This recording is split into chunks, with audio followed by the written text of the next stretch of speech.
Every breath you take in space is borrowed from a machine. The water you drink has been purified countless times. This is the reality of living off-world, and it hinges on a single revolutionary idea: closed-loop life support systems. By the end of this, you will understand the precise engineering that turns a sterile outpost into a permanent home. How do you build an ecosystem from scratch in a place where nothing grows? What happens when the recycling fails? The answers redefine our place in the cosmos.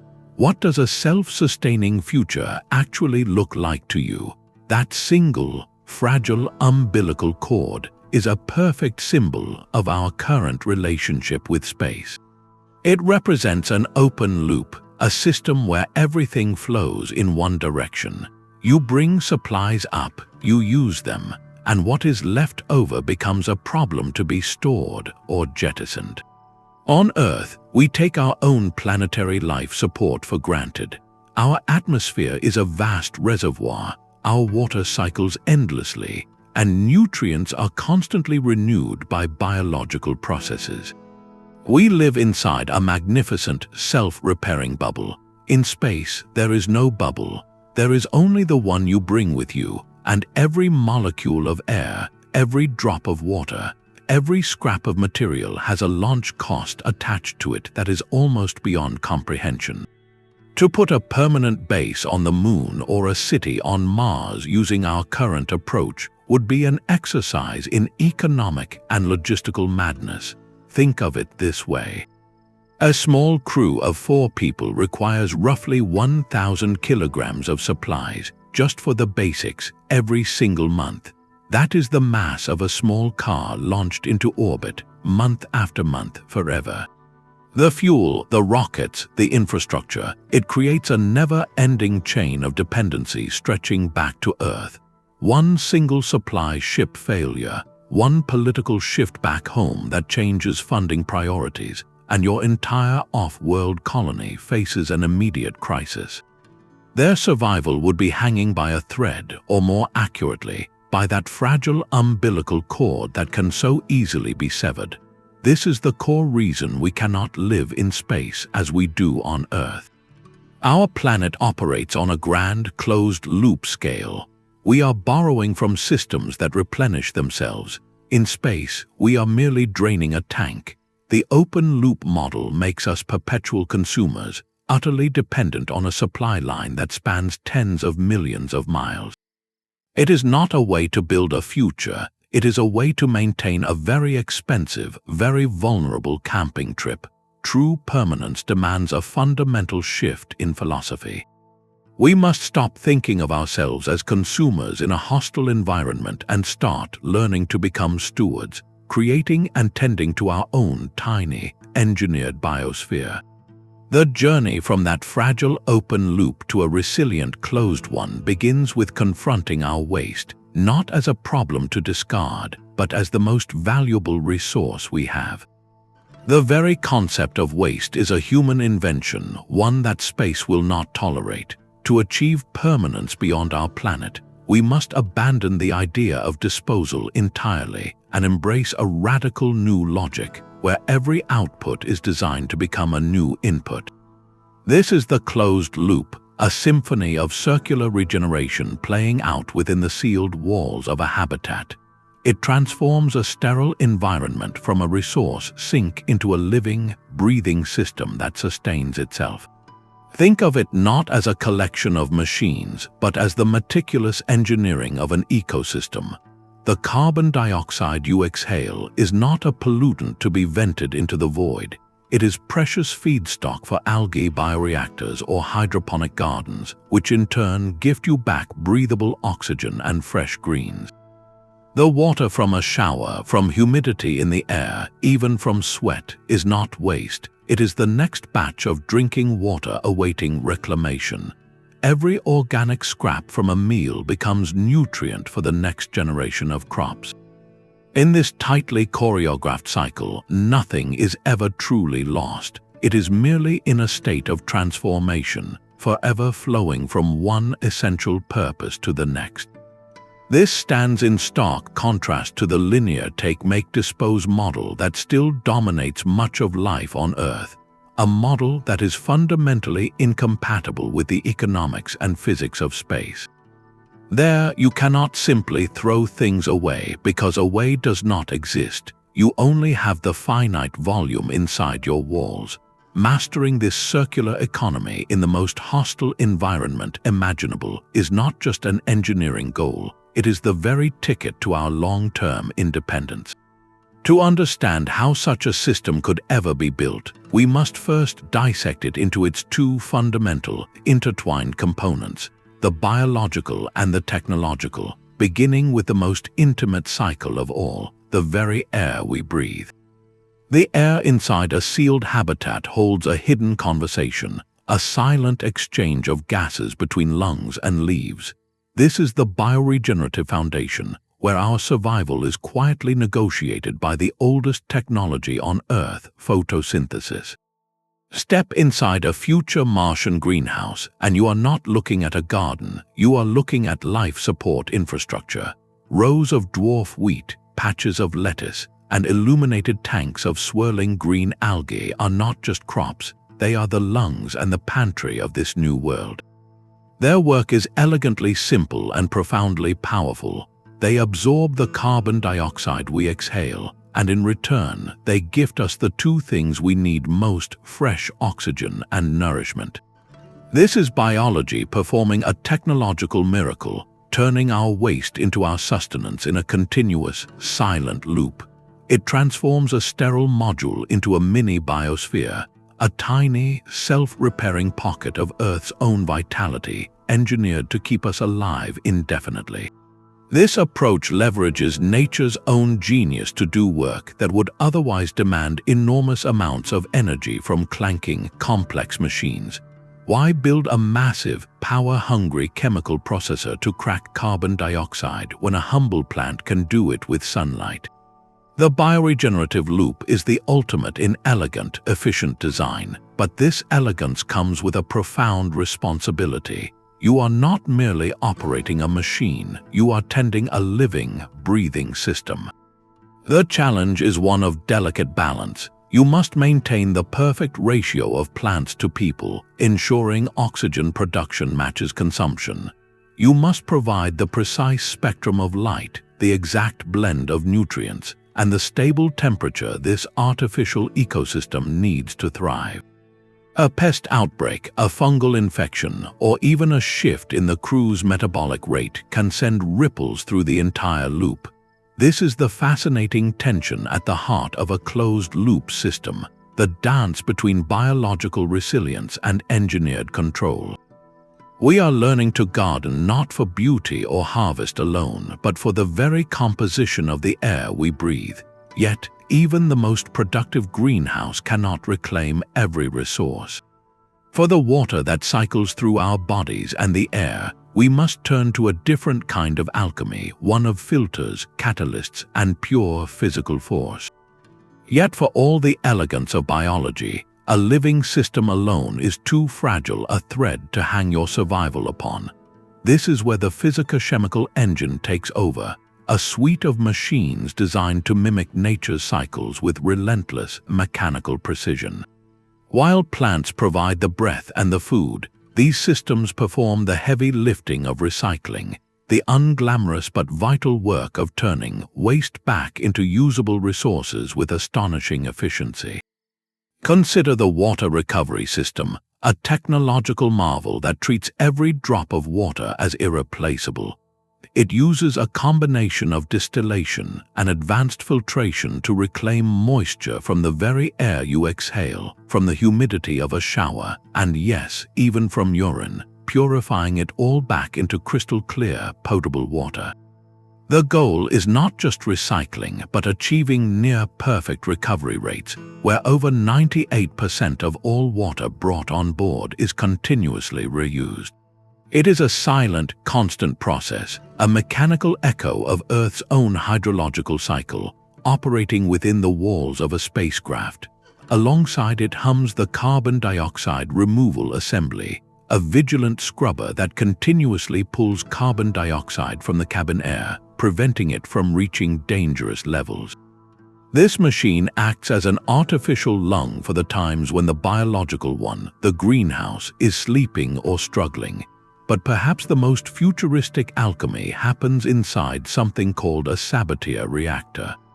This device takes the carbon dioxide captured from the air and combines it with hydrogen, which is extracted from water through electrolysis. The chemical reaction that follows is almost magical. It produces two incredibly valuable outputs: methane, which can be used as rocket fuel, and more clean water. Here, the loop closes in a spectacular way, transforming the very waste of human respiration into the propellant needed for exploration and the water needed for life. These physico-chemical systems form the reliable, controllable backbone of a closed-loop habitat. They are the fail-safe, the redundancy that ensures life support continues uninterrupted through the night cycle of the plants, or in the event a crop fails. They represent our attempt to engineer certainty into an inherently uncertain environment. But this creates a fascinating duality, a partnership between the green, growing resilience of the bioregenerative loop and the sterile, dependable certainty of the machine loop. One is alive, adaptable, and self-repairing but vulnerable. The other is predictable, powerful, and always on, but ultimately dependent on our maintenance and a finite supply of spare parts. The future of permanent life beyond Earth will not choose one over the other. It will master the dance between them, learning when to let biology lead and when to let the machines take control. To understand that balance, we must look at where these systems are already being tested, not in theory, but in the most demanding laboratory of all, high above our planet. The most ambitious blueprint for this future is not a machine nor a garden, but a perfect fusion of both. For decades, a quiet revolution has been unfolding in laboratories across Europe, a project with a single, staggering goal: to engineer a miniature Earth in a box. This is the Microecological Life Support System Alternative, or ME-LI-SSA. It is not merely a recycling system. It is the attempt to design a complete, self-regulating artificial ecosystem from first principles, a closed loop where every participant, from microbes to astronauts, plays a defined and vital role. The vision is a loop divided into specialized compartments, each performing a specific step in the grand cycle of life. In one chamber, specialized bacteria break down solid waste and inedible plant matter, a process not of disposal but of deconstruction, transforming complex organics into simpler nutrients. These nutrients then flow into a photobioreactor, a luminous tank where spirulina algae thrive. This is the powerhouse of the loop, where sunlight fuels the algae to absorb carbon dioxide and produce fresh oxygen and clean biomass. Finally, the purified outputs feed into a higher plant compartment, cultivating crops like wheat or lettuce for food, completing the circle. What makes ME-LI-SSA so revolutionary is its holistic approach. It does not see a water recycler here and an air scrubber there. It sees a single, interconnected metabolic network. It treats the entire habitat as one living organism, with each technological and biological component acting as an organ with a specific function. The human crew is not an external consumer of this system. They are integrated into its very metabolism, their outputs feeding the inputs of the microbes and the algae, whose outputs in turn sustain the plants that nourish them. This decades-long endeavor is more than an experiment. It is a proof of concept for the life support system of a generation ship, a vessel meant to sustain a closed society for a journey lasting centuries. ME-LI-SSA demonstrates that the ultimate solution is not a choice between the green resilience of biology and the sterile reliability of machinery, but their intelligent and seamless fusion. It is the recognition that to build a permanent home in the cosmos, we must learn to architect ecosystems where technology nurtures life and life, in return, sustains the technology.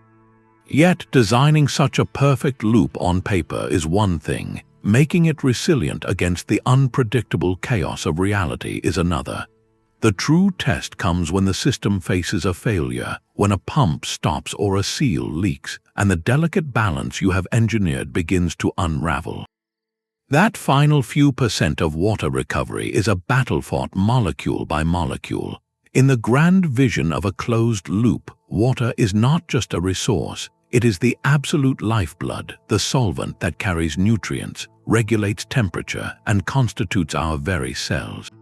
To achieve true independence, a system must recover over 98% of every drop that enters it. Today, aboard the International Space Station, the water recovery system is a marvel, reclaiming roughly 93% of water from crew breath, sweat, and even urine. But in the harsh accounting of a permanent colony, that remaining 7% represents a fatal leak. Over months and years, that small loss would drain the tanks dry, forcing a desperate resupply.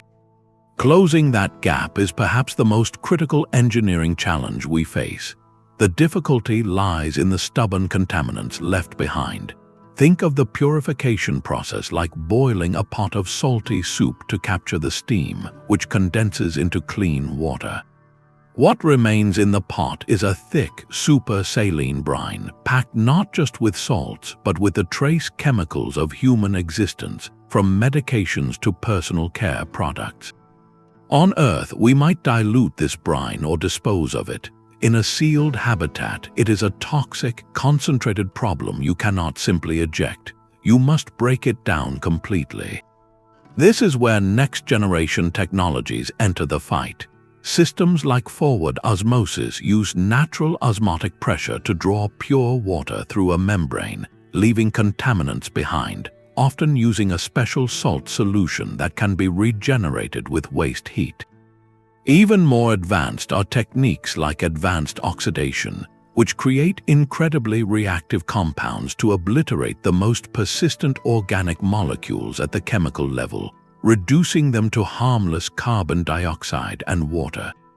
Cracking this problem of near-total recovery is what engineers call achieving water closure. It is the moment when your habitat's water cycle becomes a true loop with no net loss. The implications are profound. It means a lunar base or a Martian city is no longer waiting for the next shipment of ice from a distant asteroid or a costly tanker from Earth.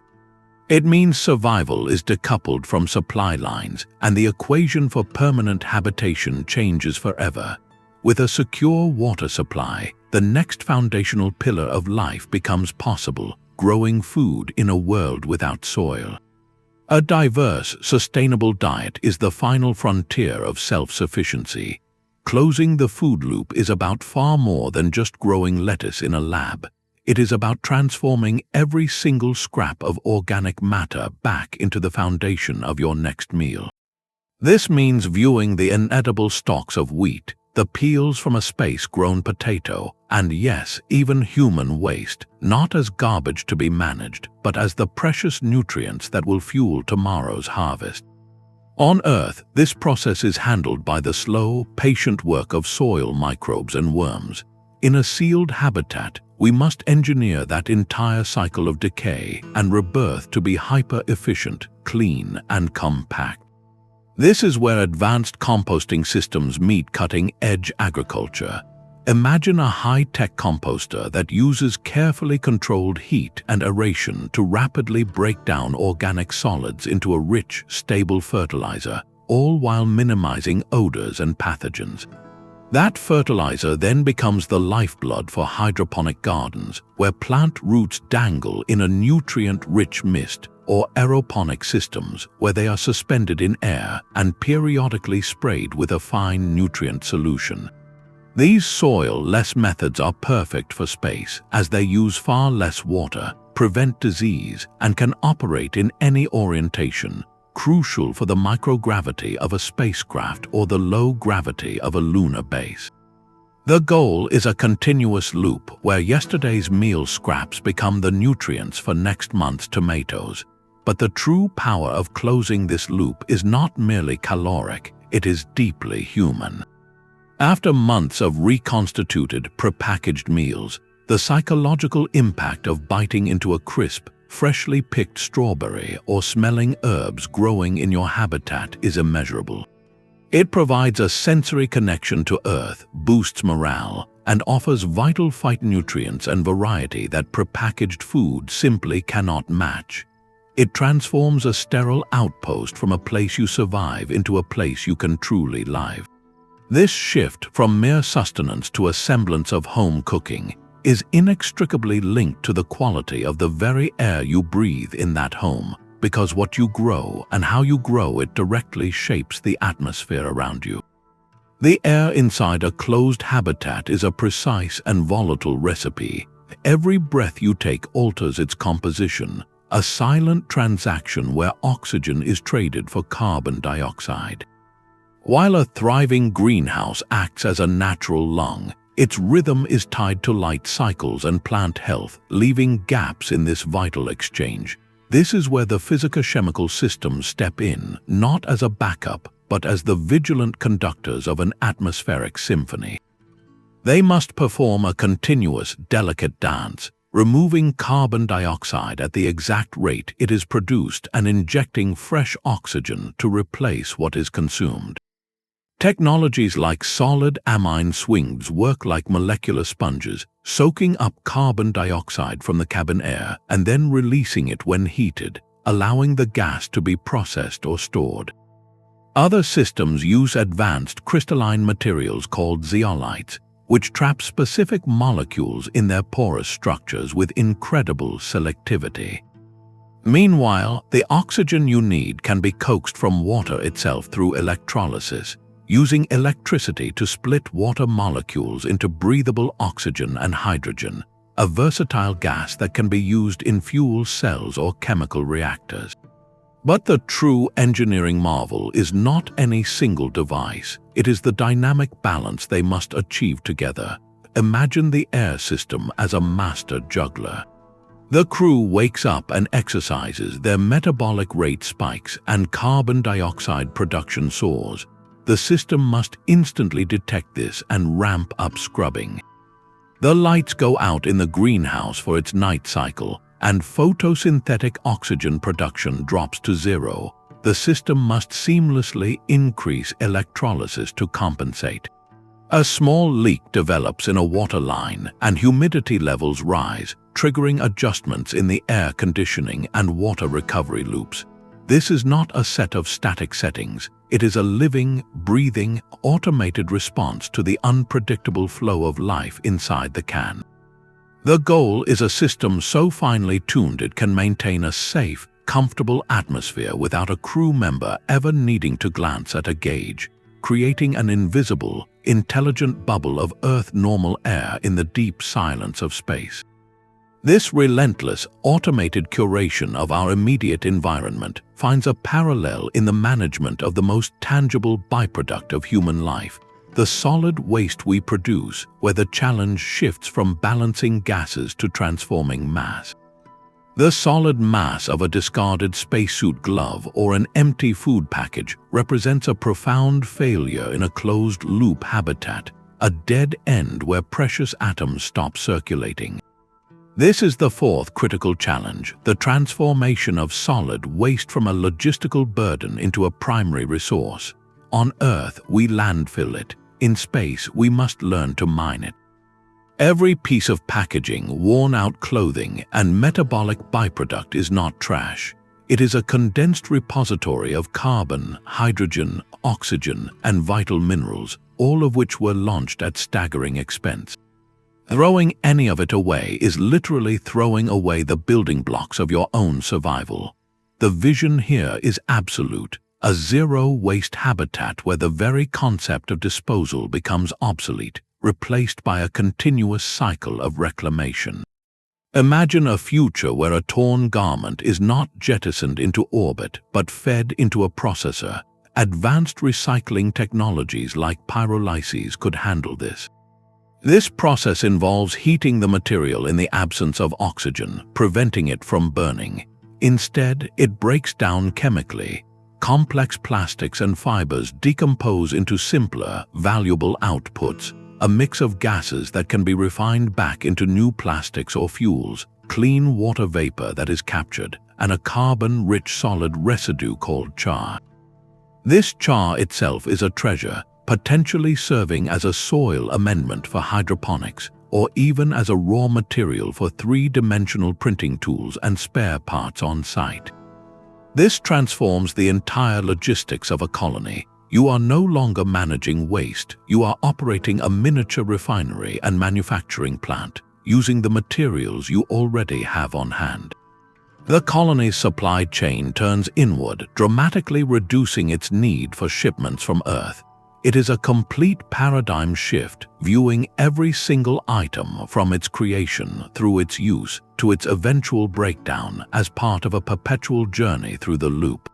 But mastering the cycles of air, water, and waste is only half the battle. The true test of a closed-loop system is not how it performs under perfect conditions, but how it survives when everything goes wrong.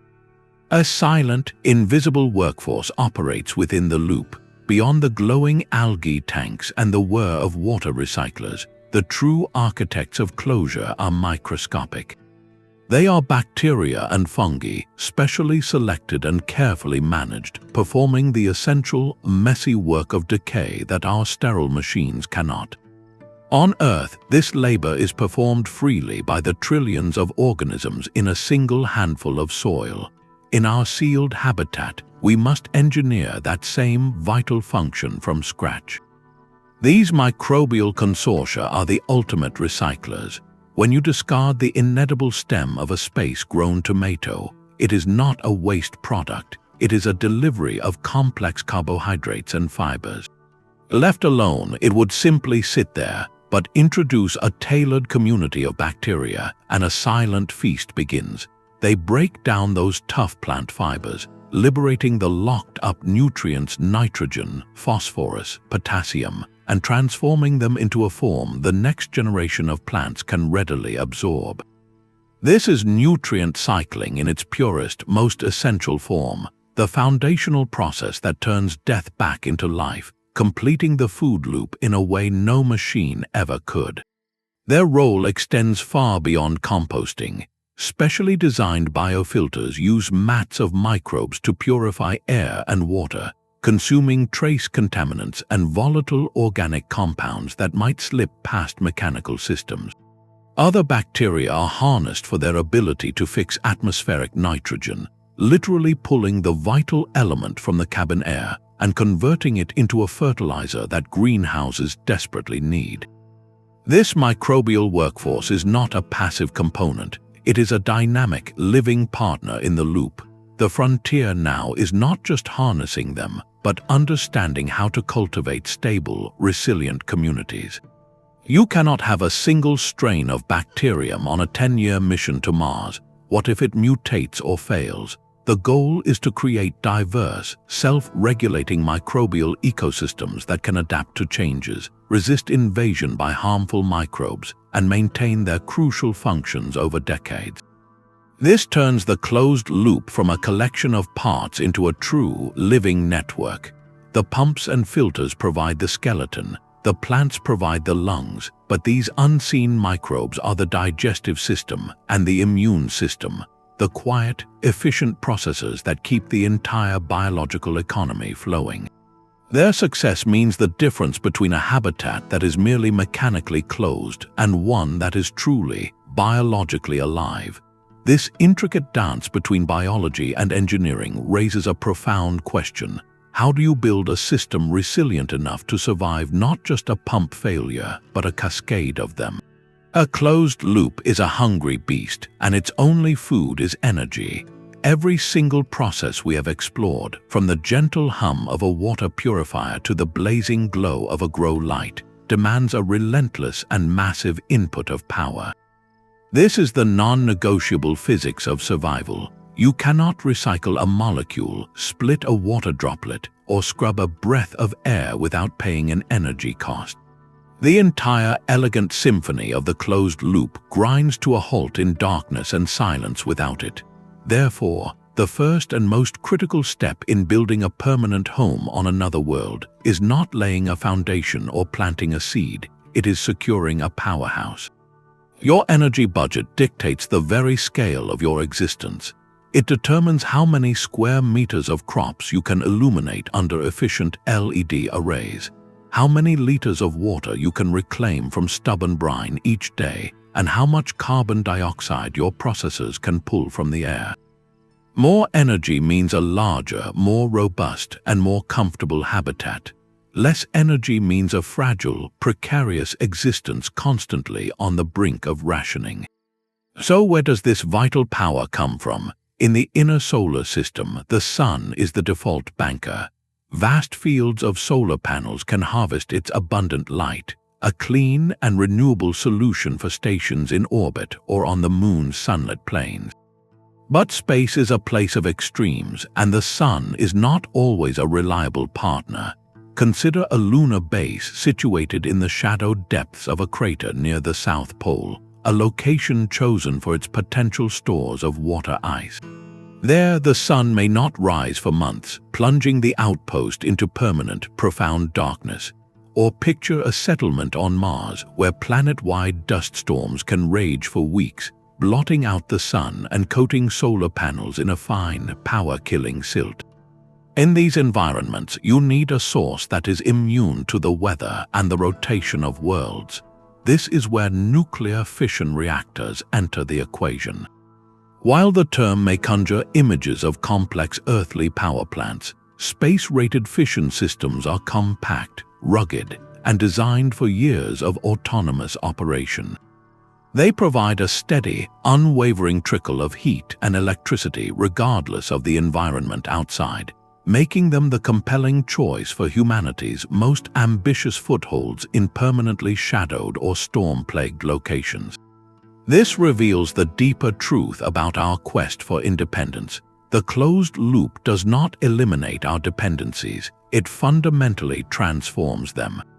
We exchange a fragile, million-mile-long dependency on supply ships from Earth for a robust, local dependency on the energy we can harvest from our new environment, whether that is sunlight or atomic nuclei. It is a profound trade, one that shifts the locus of control. Your survival is no longer subject to launch schedules or political debates back on the home planet. It is secured by the machinery you have built and the power source you maintain, right there on the dusty plain or within the icy crater. This is the essence of true autonomy, generating the power to sustain your own world from the resources of the world you now call home. With a secured energy source lighting the way, the next challenge is one of integration, of making all these separate, brilliant systems work together as one living, breathing whole.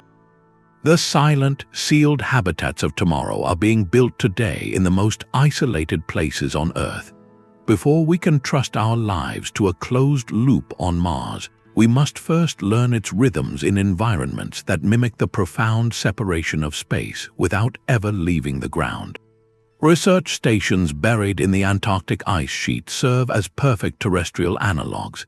At a place like Concordia Station, a small international crew endures months of total darkness during the polar winter, with temperatures plunging to -80 degrees Celsius. The outside world is utterly inaccessible, and every resource from fuel to food must be carefully planned and stockpiled. Here, scientists study not just the ice, but the human factors of extreme isolation. They monitor how confinement and monotony affect group dynamics, sleep patterns, and mental well-being. The lessons are direct, teaching us that the psychological architecture of a habitat is just as critical as its physical plumbing. A crew that cannot cope with the endless sameness of the environment is a crew at risk, regardless of how perfectly their air and water are recycled. These frozen outposts are invaluable dry runs for the mind, proving that resilience is a team sport played out over countless uneventful days. But the most ambitious dress rehearsal for a closed world was neither a lab nor a polar station. It was a sprawling, glass-enclosed complex rising from the Arizona desert, a place called Biosphere 2. Conceived in the late 1980s, it was a breathtakingly bold experiment, an attempt to create a fully sealed, self-sufficient miniature Earth. Inside its 3.1-acre structure, 8 people, known as biospherians, entered a world containing a rainforest, a coral reef ocean, a mangrove wetland, a savanna grassland, and an intensive agricultural farm. The goal was nothing less than total closure, to survive for 2 years using only what the sealed ecosystem could provide, with the outside world supplying only sunlight and electricity. For a time, it worked like a dream. The team tended their crops, maintained the diverse biomass, and lived by the rhythms of their artificial world. But slowly, the incredible complexity of a closed system began to reveal itself in unexpected ways. The concrete used in the construction of the facility began to absorb atmospheric oxygen at a faster rate than the plants could replenish it, leading to a slow, dangerous decline in breathable air. Meanwhile, the rich soil, packed with organic matter, spurred microbial activity that produced carbon dioxide at an unexpectedly high rate. This twin assault on the atmospheric balance forced mission controllers to secretly inject oxygen from the outside, a controversial decision that highlighted a fundamental lesson: the difficulty of predicting every chemical interaction within a living, breathing enclosure. Food production became another critical challenge. The agricultural biome, while productive, could not yield the calorie diversity the crew needed. They faced persistent hunger, losing significant weight over their 2-year mission, a stark reminder that closing the nutritional loop is about abundance and variety, not just survival. Yet, for all its well-documented struggles, Biosphere 2 was not a failure, it was a masterclass. It taught us that modeling a closed ecological system is perhaps the most complex engineering challenge imaginable, one where biology, chemistry, and human behavior collide in unpredictable ways. It showed us that even the most careful plans can be undone by a single unaccounted-for variable, like the oxygen-hungry concrete or the overactive soil microbes. These terrestrial proving grounds, from the icy silence of Antarctica to the vibrant struggle of Biosphere 2, are our essential classrooms. They teach us about system resilience, the absolute necessity of redundancy, and the profound psychological weight of living inside a bubble you cannot leave. Every unexpected carbon dioxide spike, every crop shortfall, every moment of crew tension recorded in these experiments is a priceless piece of data, a problem identified and solved on Earth so it does not become a crisis on another world. They force us to ask not if we can build a closed loop, but if we can build one that is truly wise to the intricate, living web it seeks to sustain. The next great leap will not begin on a distant planet, but in the silent orbit of our own moon. NASA's Lunar Gateway represents a fundamental shift in strategy, a small, modular space station designed not as a destination, but as a crucible. Its purpose is to forge the reliability we desperately need by placing our most advanced life support technologies into the deep space environment for the very first time, far beyond the comforting proximity of the International Space Station. Think of the Gateway not as a home, but as the ultimate high-fidelity simulator. Here, in cislunar space, rescue is days away, not hours. A failure cannot be mitigated by a quick cargo delivery from Earth. This unforgiving reality is precisely the point. It forces a new level of discipline, a complete mental shift from the open-loop safety net we have relied on for decades to the closed-loop self-sufficiency we must master for the future. Every system on board will be pushed to its limits. Next-generation water processors will be tasked with achieving those coveted 98% recovery rates from a real, living crew. Advanced air revitalization assemblies will have to maintain perfect atmospheric balance without the option of venting to space or waiting for a replacement filter to arrive on the next shuttle. Perhaps most intriguingly, the Gateway is slated to host initial experiments in hybrid life support, where compact bioregenerative components, like small plant growth units or algae chambers, will be integrated with the traditional physico-chemical machines. This will give us our first true data on how these two halves of the closed-loop promise, the biological and the mechanical, perform together in the deep space radiation environment outside of Earth's protective magnetic bubble. The goal of the Gateway is not to achieve full closure itself, but to de-risk every component, every algorithm, and every human procedure. It is about building confidence through gradual exposure. By proving that our water recyclers, our air scrubbers, and our early bioregenerative partners can operate flawlessly for months on end 250,000 miles from home, we remove a staggering amount of uncertainty from the much longer, much more isolated journey to Mars. Success here writes the first reliable chapter in the Manual for Interplanetary Living. It transforms the closed loop from a brilliant theory tested in terrestrial labs into a trusted practice, honed in the only classroom that truly matters, the deep, quiet space between worlds. The Lunar Gateway proves the machines can work, but Mars demands we build a world. On the red planet, the closed loop is no longer just a system inside a habitat. It becomes the very blueprint for a civilization, stretching its tendrils into the thin atmosphere and the frozen ground. Here, the dream of permanence shifts from pure recycling to a more profound concept, in-situ resource utilization. This technical term simply means using what you find. Instead of launching every drop of water and every breath of air from Earth, you mine them from your new home. The thin Martian air, composed almost entirely of carbon dioxide, is not a poison to be scrubbed away, it is a treasure chest. Imagine a facility on the surface, a robotic chemical plant that sucks in that thin, cold air.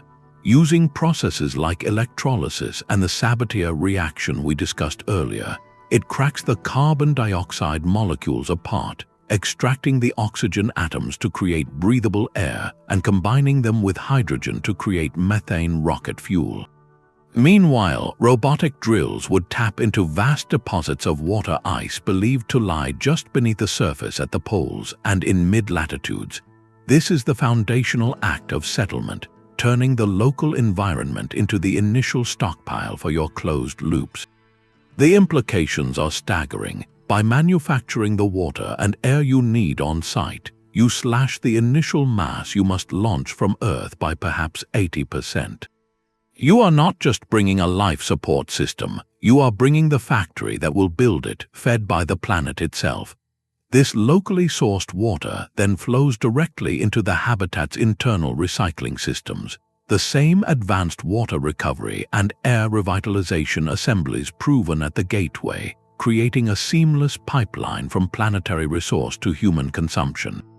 But the ambition does not stop at the airlock. Outside, under the dimmer Martian sun or the steady glow of artificial lights powered by compact nuclear reactors, the colony's greenhouses would begin their slow, steady expansion.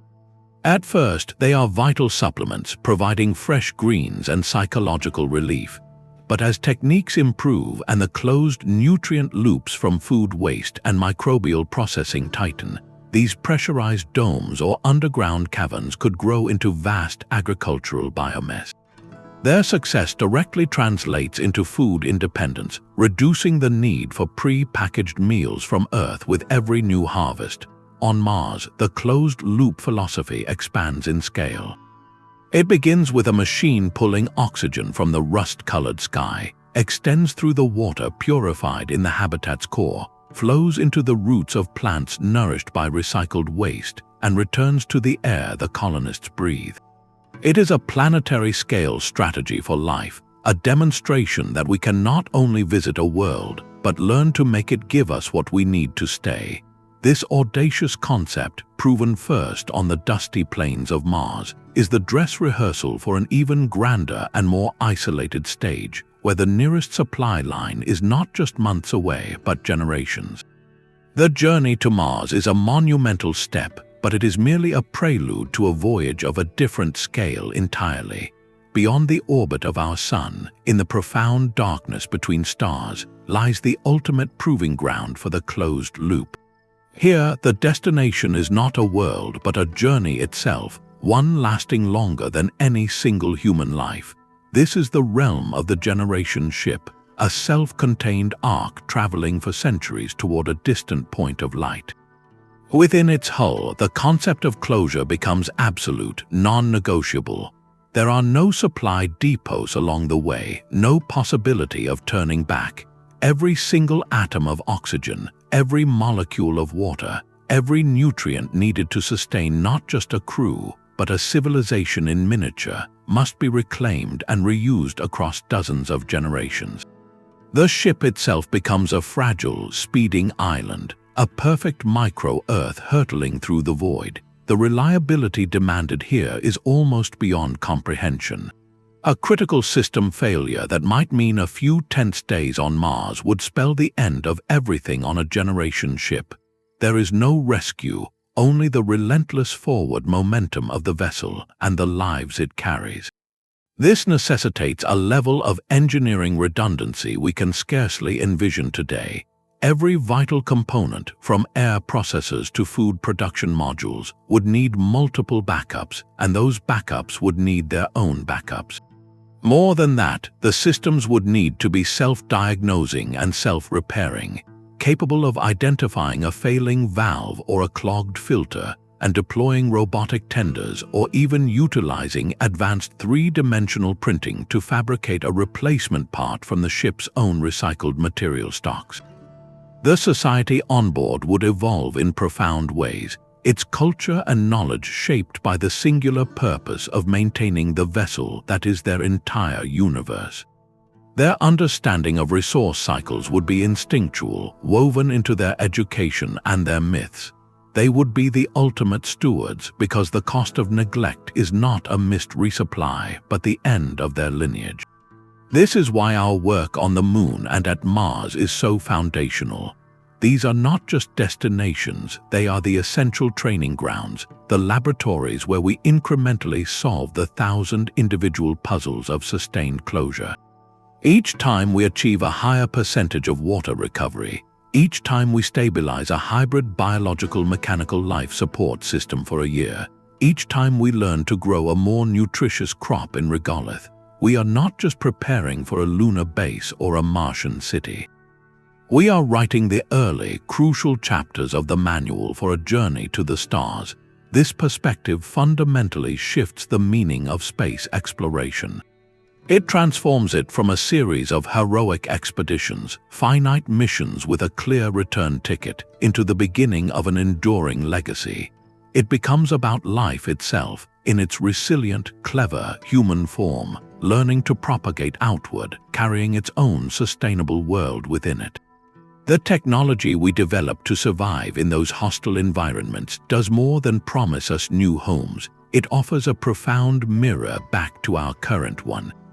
Mastering the delicate balance of a closed-loop ecosystem for a generation ship forces us to deeply understand the intricate, balanced loops of our own planetary biosphere.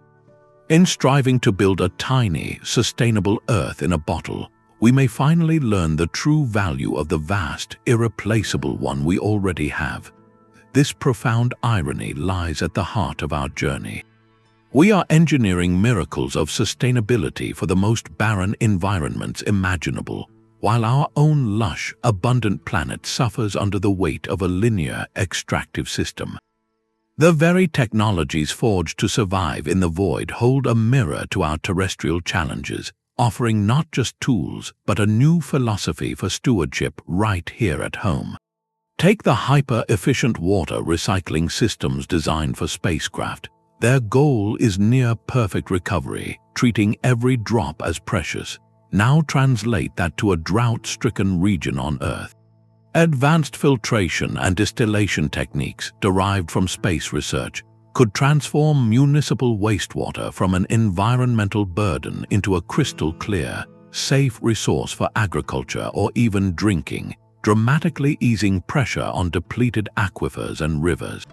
Imagine a coastal city surrounded by ocean but plagued by freshwater scarcity, using these compact, energy-efficient systems to secure its own water independence. The closed-loop mindset reframes the problem entirely. It asks not where we can find more water, but how we can infinitely reuse what we already have. This same principle applies to our waste. On a Mars habitat, a discarded plastic wrapper is a reservoir of valuable carbon atoms to be broken down and rebuilt into new tools or materials. On Earth, we call this a circular economy, but we have struggled to implement it at scale.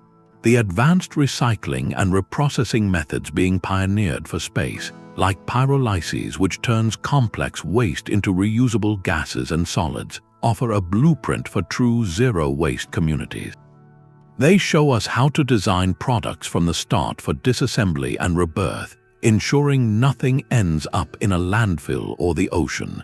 It is a shift from managing waste streams to managing material flows, where every output is catalogued as a future input. Even the precise atmospheric management of a space station has a direct parallel. Our cities are often shrouded in a haze of pollutants, a complex mixture that is difficult and expensive to scrub.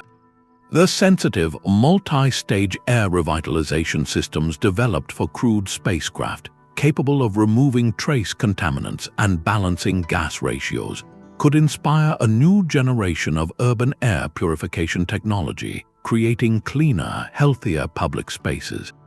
Perhaps the most powerful application lies in agriculture, the controlled environment agriculture perfected for space, where every photon of light, every milliliter of nutrient, and every breath of carbon dioxide is meticulously measured and delivered, can revolutionize how we grow food on Earth. In arid regions with poor soil, vertical farms using these space-derived techniques can produce vast quantities of food with a tiny fraction of the water and land used by traditional farming, and with no need for pesticides. This is not just about efficiency, it is about resilience, creating local food sources that are immune to drought, floods, and seasonal shifts. The quest to feed a crew on Mars could lead directly to solutions for food insecurity and environmental degradation in our own biosphere. This reveals the deeper, unexpected gift of our cosmic ambitions. The greatest value of striving to live on another world may not be the new homes we build out there, but the wisdom we gain about maintaining our ancestral home here. Space exploration forces us to think in cycles, to value every atom, and to understand that in any finite system there is no away. By learning to create sustainable oases in the desert of space, we are handed the precise tools and the necessary mindset to heal the abundant, yet wounded, oasis we already inhabit. A closed loop is more than a life support system. It is a profound statement of responsibility, one that begins millions of miles away and echoes right back to our own doorstep. The air you breathe has passed through the lungs of everyone you live with. This intimate reality defines daily life inside a closed-loop habitat, where the psychological environment is just as carefully engineered as the physical one. You are living inside a bottle, and the awareness of that perfect, inescapable recycling can weigh on the mind in unexpected ways. On one hand, it offers a deep, almost primal comfort, a tangible security in knowing the system is working, that your survival is woven into a resilient, circular tapestry. Every breath is proof of success, yet that same knowledge can also trigger a subtle claustrophobia, a feeling of being trapped within the endless cycle of your own consumption. The water you drink was once the humidity from your own breath, the steam from last week's meal. This mental closure, the inescapable intimacy with the loop, requires a new kind of psychological resilience. Social systems, therefore, become critical life support. In a place where you cannot step outside to cool off, where every resource is accounted for and conflict can disrupt the delicate operational harmony, interpersonal dynamics are not a sidebar, they are central to mission survival. Crew selection shifts from just technical skill to emotional intelligence, conflict resolution, and a shared commitment to collective well-being. The group must function as a single, cohesive organism, because a single point of social failure can ripple through the entire closed system as destructively as a ruptured oxygen line. This transforms the human role entirely. You are no longer a passenger in a machine. You are an active gardener, a system monitor, a vital node in the ecosystem. Your daily tasks involve tending the plants that clean your air, checking the filters that purify your water, and understanding the health of the microbial communities that process your waste. This deep, operational connection to your own life support fosters a powerful stewardship ethic. You are not just using the system, you are part of it, responsible for its health in a direct, immediate way. Your personal well-being is inextricably linked to the flourishing of the artificial biosphere around you. This ethic must be cultivated from the very first day of training, woven into the culture of the habitat as fundamentally as the laws of physics. It is the understanding that your actions, your moods, and your cooperation are not private matters. They are inputs into the loop, as real as carbon dioxide or water vapor. Learning to live well inside the bottle, then, is the final human frontier of closure, demanding we redesign not just our machines, but our minds and our communities for a future where every relationship with each other and with our environment is recognized as essential. The relentless cost of shipping supplies from Earth is the single greatest barrier to a permanent presence in space. Every kilogram launched into orbit carries a staggering price tag, often measured in tens of thousands of dollars. This makes the traditional open-loop model of life support, where you constantly bring new air, water, and food, an economic dead end for any long-term settlement. It is a financial black hole, a pure cost center with no end in sight. But closed-loop technology flips this entire economic equation on its head. Yes, the initial investment is immense, requiring years of research and the development of incredibly sophisticated hardware. Yet once that system is installed and running on, say, the lunar surface, the economic logic undergoes a radical transformation. The ongoing cost of supporting each colonist plummets. You are no longer paying for monthly rocket launches to deliver bottled water and prepackaged meals. You are paying for the solar energy to run your recyclers and the occasional spare part manufactured on site. The closed-loop system pays for itself over time by eliminating the need for that endless, exorbitant supply chain. But the economic potential goes far beyond mere cost avoidance. Think of the outputs of these systems not just as life support, but as high-purity industrial feedstocks.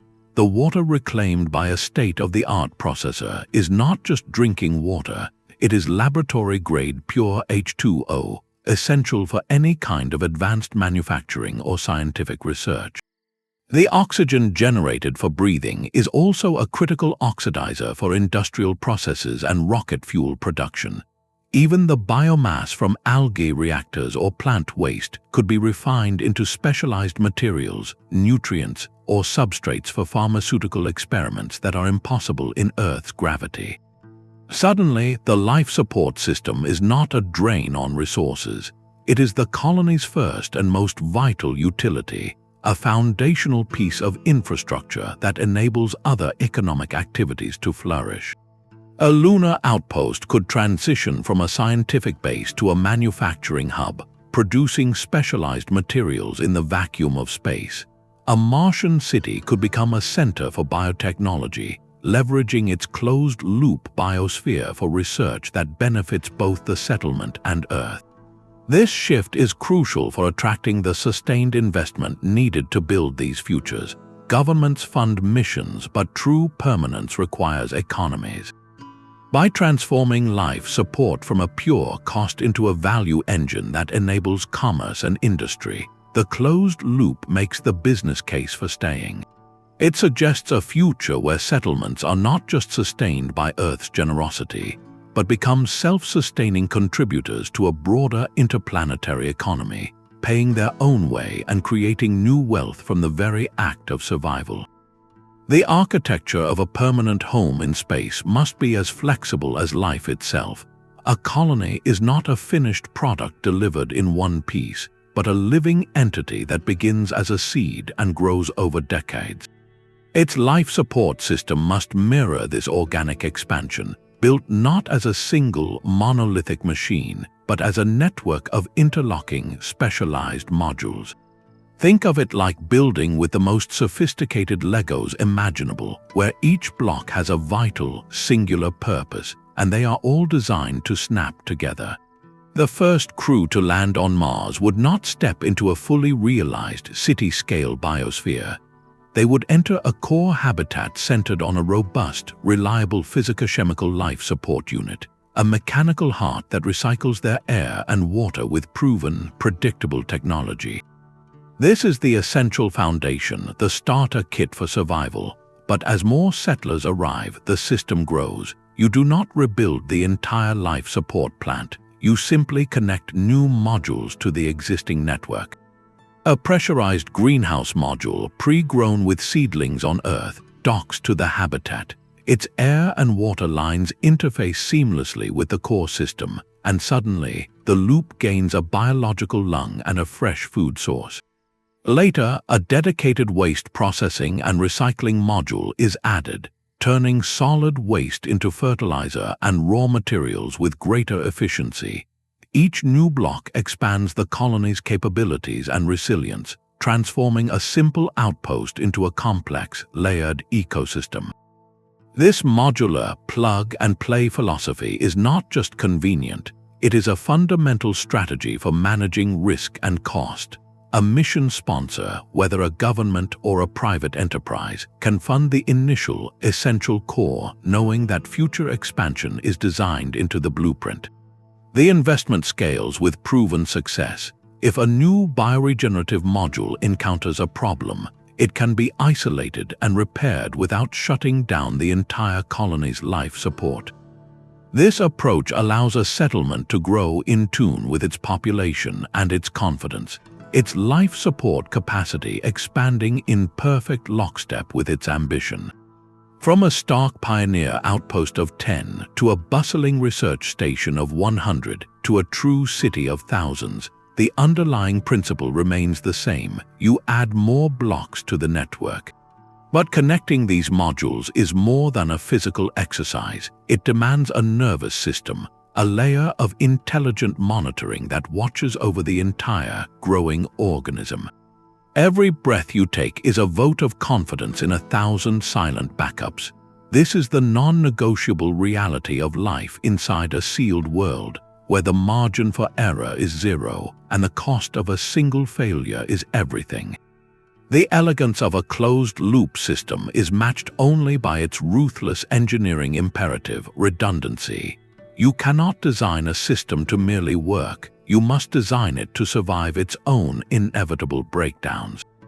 Think of it not as a machine, but as a living organism with multiple hearts, multiple lungs, all beating in unison, ready to take over in an instant.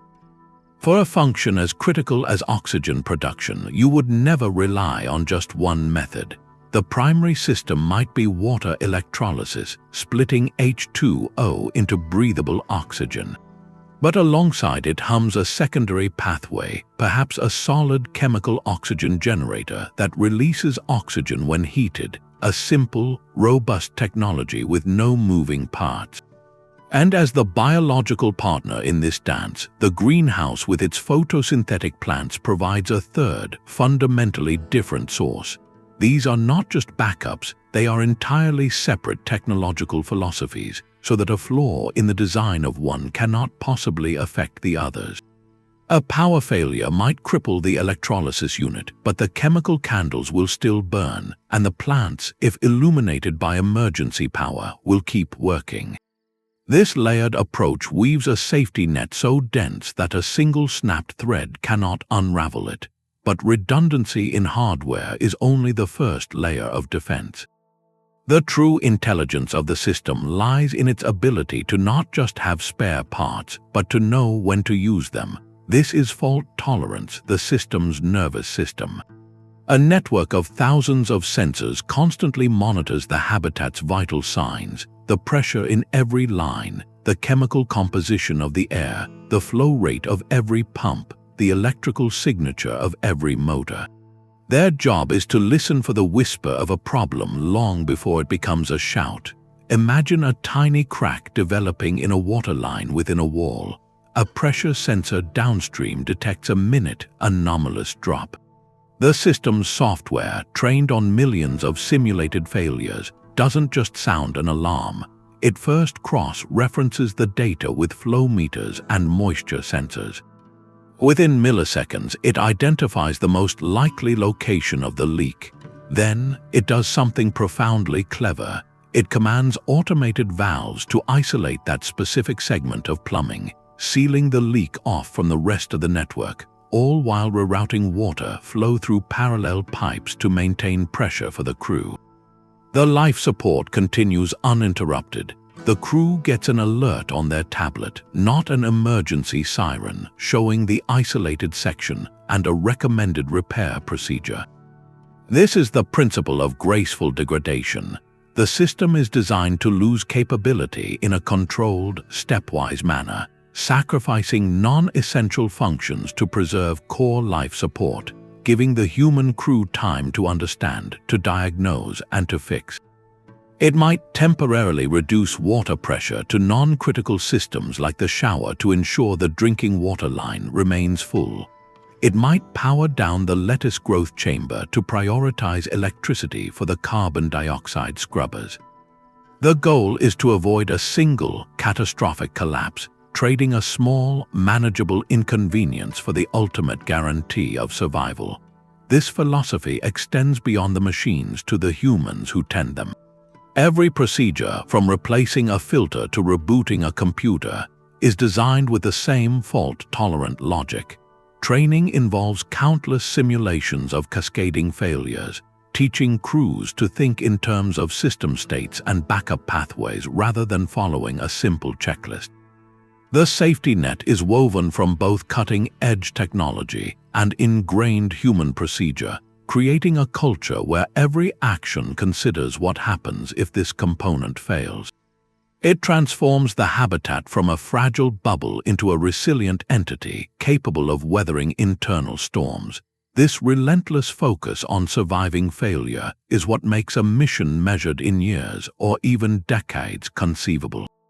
It is the quiet engineering heroism that allows a crew to sleep soundly, knowing their atmosphere is guarded not by one lock, but by a series of interlocking doors, each one standing vigilant behind the other. The silent vigilance of 1,000 sensors creates a flood of data no human mind could ever pass. This is where the closed loop gains its true intelligence, not in the pipes and pumps, but in the silent, omnipresent guardian that watches over them all, artificial intelligence. Managing the thousands of interdependent chemical, biological, and mechanical processes within a habitat is a task of such staggering complexity it lies far beyond unaided human capacity. A crew member cannot possibly know the precise nitrate level in the hydroponic solution for the wheat crop at the same moment they are tracking a slight dip in oxygen partial pressure and a subtle temperature rise in the Sabatier reactor. Yet all these events are connected, part of a single, flowing system. This is the perfect domain for machine learning. Picture an advanced AI as the habitat's central nervous system, a constant, calm presence in the background. It ingests a torrent of real-time data from every sensor, every gauge, every camera. It monitors the pH and nutrient concentration in the water feeding the tomato plants. It analyzes the spectral signature of the algae in the bioreactor, assessing its health from the precise shade of green. It listens to the harmonic vibration of every pump motor, detecting the faintest whisper of a bearing about to fail. This is not passive monitoring, it is active prediction. The AI's algorithms, trained on millions of hours of simulated habitat operations, can identify patterns invisible to us. It might notice that a specific combination of low light intensity in the greenhouse and an increase in crew metabolic activity, perhaps from a scheduled exercise period, will lead to a carbon dioxide spike in 47 minutes. Instead of waiting for an alarm, it preemptively adjusts the airflow to the carbon dioxide scrubbers and slightly increases the lighting spectrum for the algae tanks, neutralizing the imbalance before the crew even feels a change. It optimizes resource flows with a superhuman efficiency, deciding in microseconds whether to route reclaimed water to the drinking supply, the hydroponic systems, or the electrolysis unit based on a holistic view of current needs and future demand. This intelligent management extends to physical maintenance through robotics. The AI can control a fleet of small, specialized robots, directing them to perform delicate tasks. A robotic arm, guided by machine vision, could harvest ripe strawberries from the aeroponic farm at the perfect moment of ripeness. Another bot, crawling along utility lines, could use thermal imaging to locate a microscopic coolant leak and apply a self-sealing patch, all without a human ever suiting up for a dangerous external repair.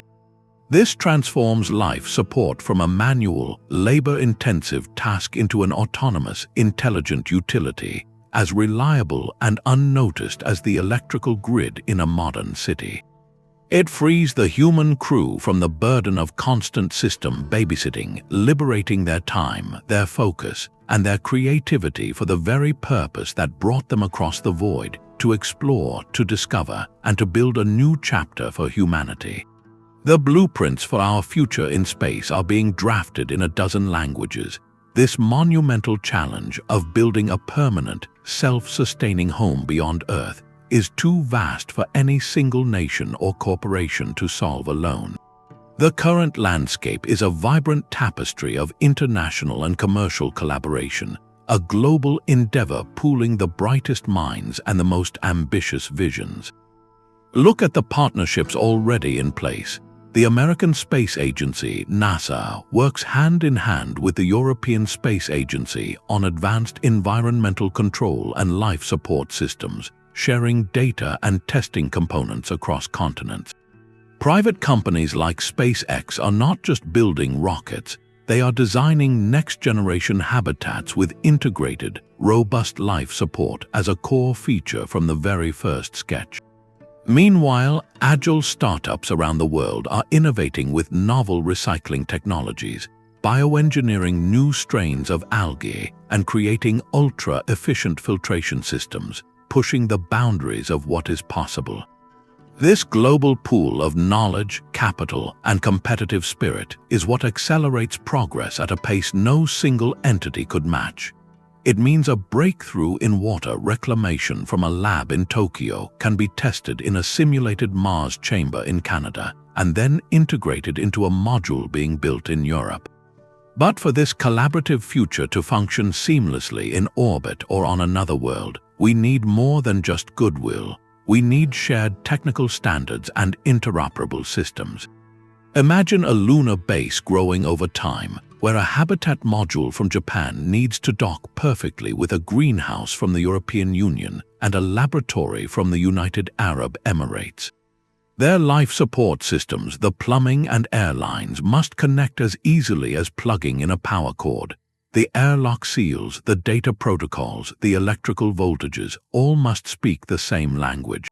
This interoperability is the unsung engineering that will make a truly international colony possible, turning a collection of national contributions into a single, living, breathing organism. In this light, the closed-loop life support system becomes far more than a technical marvel. It transforms into a powerful symbol, a physical manifestation of international cooperation for a common human future. It is a shared life support system for a shared destiny. The air and water circulating within it will have been safeguarded by technologies born from a global partnership, sustaining a crew that represents all of humanity. We are not just prototyping hardware for survival. We are actively prototyping the very model of collaboration we will need to thrive among the stars. This collective effort, however, must be guided by a framework that ensures our new homes are built not just with ingenuity, but with profound responsibility. Silent revolutions are unfolding in clean rooms and growth chambers across the planet.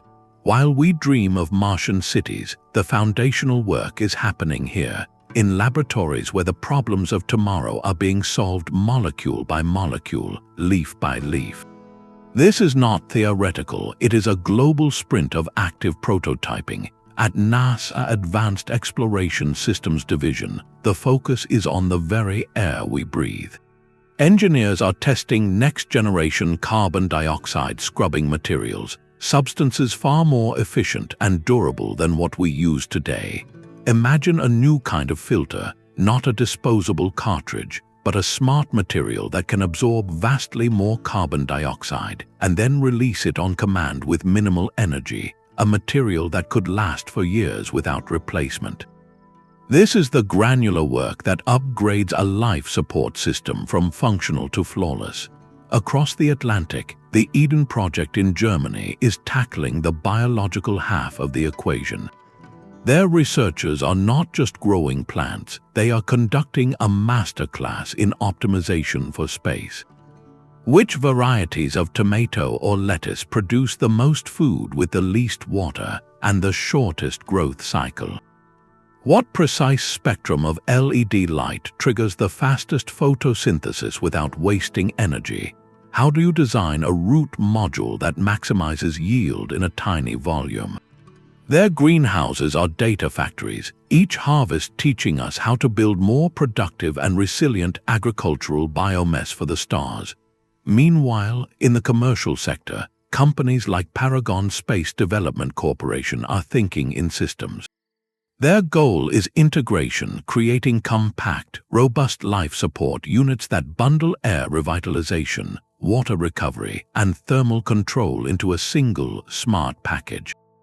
Think of it as a life support appliance, a unit designed to be reliable, serviceable, and interchangeable, the kind of hardware you could install in a lunar lander or a deep space habitation module with confidence. And in university labs, a quieter, more profound frontier is being explored. Biologists are genetically tailoring microbes, engineering their metabolic pathways to become super-efficient waste processors. These customized microorganisms could be designed to thrive in the conditions of a Martian compost system, breaking down complex organics with unprecedented speed, or even extracting rare minerals from inedible plant matter. What unites these disparate efforts is a shared recognition that the puzzle of permanent life beyond Earth cannot be solved by one breakthrough. It is a mosaic, and each of these projects is painstakingly placing a tile. The advanced scrubber material from NASA, the optimized wheat from EDEN, the integrated unit from Paragon, the engineered microbes from a campus lab, these are the seeds. One day, they will grow together into the forest of a fully realized closed loop. By following the progress of these pioneers, we are not just watching engineering, we are getting a real-time window into the solving of one of humanity's greatest challenges. We see the false starts, the incremental improvements, the quiet victories when a new prototype achieves a 99% water recovery rate. This live research is the most honest preview of our future, revealing that the final, most elusive piece of the puzzle is not any single technology, but the proof of long-term stability. Can these systems and the biological partners they nurture maintain their delicate balance not for months, but for decades?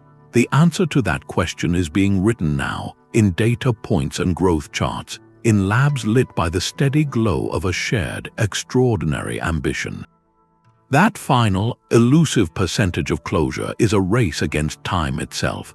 We can engineer a system that recycles 99.9% of its water today, but what about in 10 years or 50? The true test of permanence is not achieving closure, but sustaining it across decades, a timescale where new kinds of problems slowly emerge. Trace elements, the minute byproducts of human metabolism and industrial processes begin to accumulate in the loops. Think of them as a kind of slow pollution within the sealed environment. Certain salts, heavy metals from equipment wear, or even the breakdown products of medications cannot be processed by our biological or mechanical recyclers. They are too dilute to filter economically, yet over years they build up, potentially poisoning crop plants or fouling sensitive catalysts. This is the long-term conundrum, a gradual drift away from purity that even the most perfect initial system cannot avoid. The materials we rely on also have a finite lifespan. The special coatings on air scrubbers degrade after thousands of cycles. The membranes in water filters become less efficient. The very seeds we plant generation after generation in an artificial environment may experience genetic drift, slowly losing their vigor or their nutritional value without the vast gene pool of Earth to draw upon. These are not failures, they are the inevitable toll of time, and they force us to think in a new way. The goal shifts from absolute, 100% closure to what engineers call near closure. It is the acceptance that there will be tiny, inevitable losses, a slow seepage of gases through seals, a trickle of water bound up in unrecoverable waste.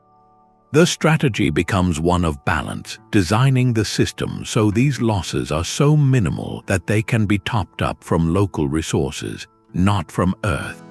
A Martian colony, for instance, would plan for a small, annual harvest of water ice from the poles, not as its primary source, but as the top-up for that fraction of a percent the habitat loses each year. This transforms the philosophy from building a perfect, static machine to cultivating a dynamic, maintainable ecosystem. You must design every component not just to work, but to be repaired, refurbished, or replaced using the colony's own manufacturing capabilities. You need a three-dimensional printer that can fabricate a new valve seat from recycled plastics. You need a small lab that can culture fresh batches of your essential processing microbes. You must plan for the succession of your greenhouse crops, storing a deep library of genetic material to reintroduce diversity and resilience. The life support system, therefore, is never finished. It is a living entity that grows, adapts, and evolves in lockstep with the colony it sustains. Its long-term stability depends not on a flawless blueprint, but on a culture of stewardship, foresight, and the humble acknowledgement that to maintain a world, you must be prepared to tend it forever. This perspective changes the very definition of a colonist, from an explorer who visits to a gardener who remains, responsible for the enduring health of a tiny, precious bubble of life in the endless night.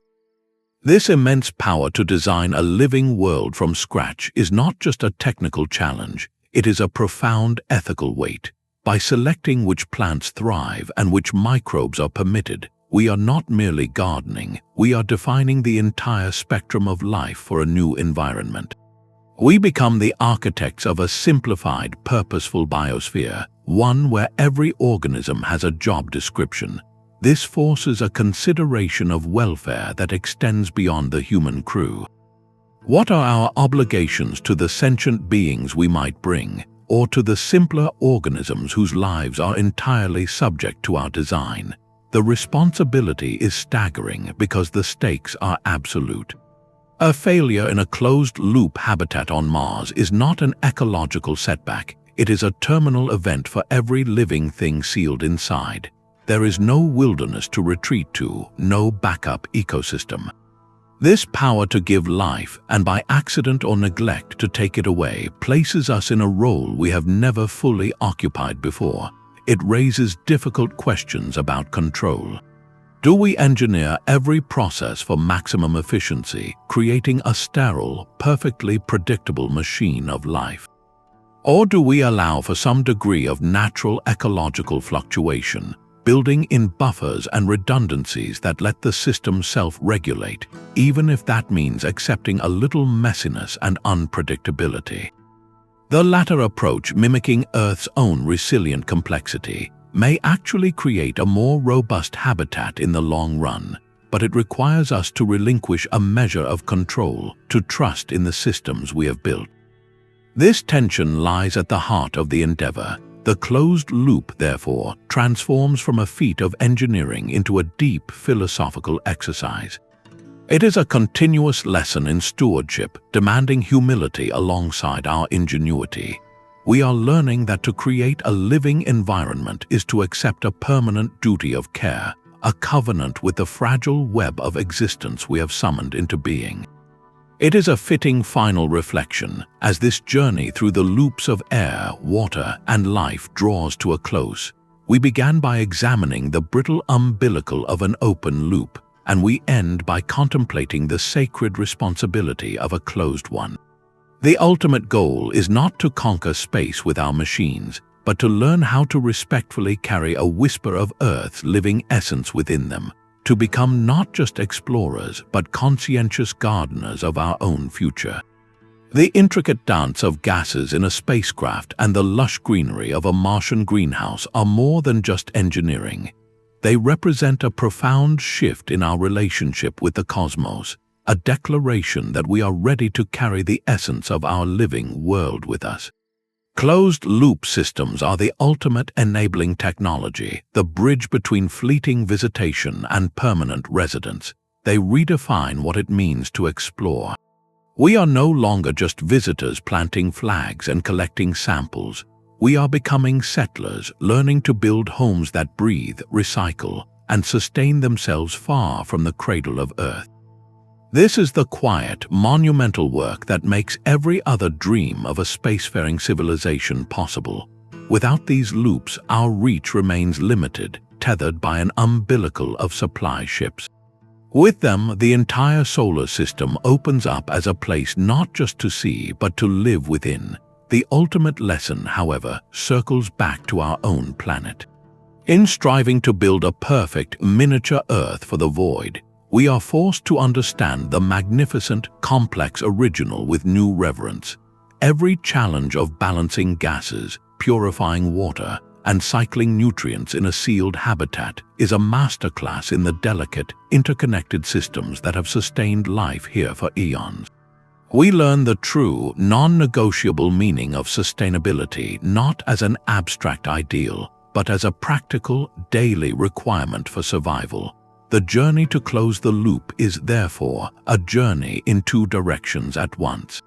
It is a voyage forward, securing a resilient future for humanity among the stars, and simultaneously a voyage back, gifting us the wisdom to become better stewards of our precious, only Earth. This vision of a self-sustaining future is being built today in labs and analog stations around the world. If this glimpse into the architecture of our cosmic tomorrow excites you, help us spread these ideas. Your engagement fuels this conversation. Be sure to like and subscribe for more deep dives into the technologies quietly shaping our destiny. And we would love to hear your vision. Share in the comments below. Which world would you want to see a closed-loop colony on first?